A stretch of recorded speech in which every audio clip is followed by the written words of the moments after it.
So let's say then that the true spirituality discussion, if we can just summarise it, there are very easy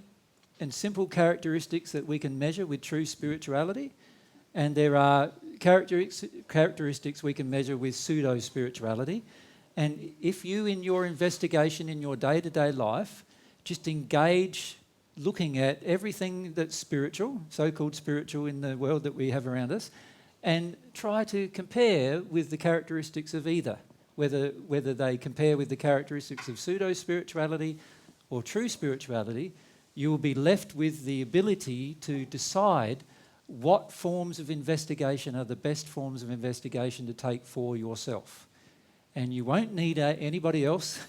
saying to you, do this or do that or do this or do that, because you'll find that your own heart will be able to decide, using those particular guidelines, you'll be able to decide for yourself what is the most loving way to proceed with your own spiritual development. And that's what we would love to encourage you to do, to proceed with your own spiritual development, getting closer to God, and looking at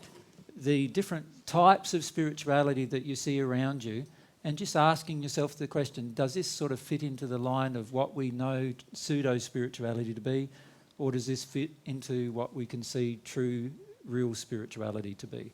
And we'd like to just encourage you to do that in your day-to-day lives as a form of personal investigation.